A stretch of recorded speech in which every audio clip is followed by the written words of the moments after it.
Hello and welcome to Workflow Tips, Activity Organization and Communication in Seesaw. We are now jumping into the third section, or chapter 3, the daily activity feed. So now that we've discussed that team collaboration, that parent push out and communication, that student communication where we build that relationship, we're going to jump into the activity feed. So here we go. In the activity feed, you're going to want to ask yourself, what should the student activity feed look like? You need to decide how you will share out activities to students daily. Number 1, how many activities will you share out daily? And number 2, in what order will you share out those activities? So what I've shared with you guys before already in the previous sections is that we shared 2 to 3 activities a day. Now we knew this was the right amount on top of other work that they were doing. So maybe they were reading at home, maybe they were doing a math activity in Seesaw with a flipped lesson from us, and maybe they were jumping in to writing and then posting a picture of their writing. We only posted 2 to 3 a day, and we knew that worked because we did a parent survey of our calendar and our work push out, and parents were okay with the workload. They were okay with 2 to 3 activities a day. And we assign those by clicking plus assign activity, and we assign them daily at 8 a.m. And as you can see here, here's a snapshot of my screen from the last week of school. And one day our students had a few fun activities to do, which were reflecting on me, the last day of school photo, and dear future teacher. Now my favorite one is reflecting on me, and this was actually at the top of my feed, and I had to assign it last. So when you assign those activities, you actually have to assign them in reverse order. So dear future teacher was assigned first, last day of school second, and reflecting on me third. And then they appeared in this order in the journal.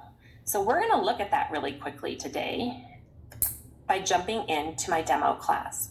So let's jump into my class really quickly, and you are going to see me jump into assign activity. So I have pre-saved 3 activities that you're going to see here. Let me hide that bar. For the beginning of the school year.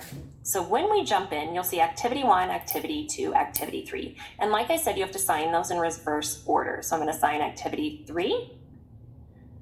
I'm going to go assign activity 2 to my class, and then I'm going to go assign activity 1.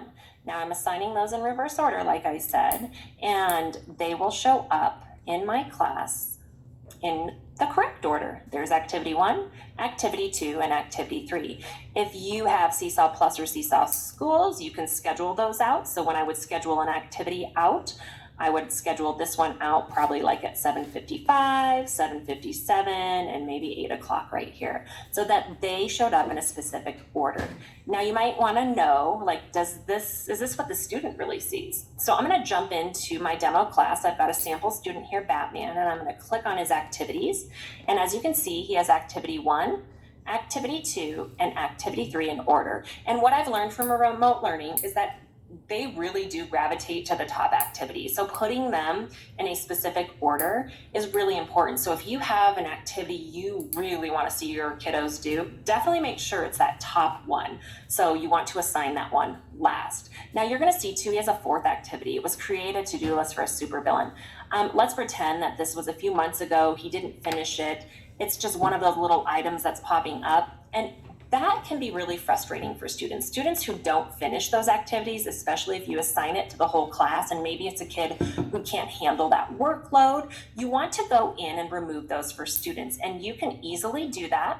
And my team did that weekly. So I clicked in activities, and you're going to see, I'm going to go down here, and here's the create the supervillain. I'm going to go here, I'm going to hit delete activity. It's going to say delete activity if nobody has responded to it. And obviously, because this is my demo class, my students have all responded to it. But it's going to say archive if students have responded to it. It's just though when you click on delete or archive, it's going to remove it from that feed. It's still going to be in your community, in your library in Seesaw. So it's not deleting it from there, but now that I deleted it and I click on his little gem again, you'll see it dropped down to 3. So definitely cleaning up your student feed weekly is important. We felt like it was really important when we pushed out those 2 or 3 activities. You know, if I had 3 activities and they got even 1 or 2 done, especially in remote learning, that I was okay with that. If they don't finish it and you archive it, you can always share that activity out again to that one specific student. But you definitely want to clean out that journal feed weekly so that it's not frustrating for your students when they're in that. And my team decided we would archive every Sunday evening. So on Sunday evening, we would archive everything from our week, and then that way we would be ready and the new activity feed would be popping up on Monday. So you definitely wanted to decide how you will share out those activities to students, how many you're going to share out, and in what order you will share out. And we'll jump into our next chapter, which will be managing those posts.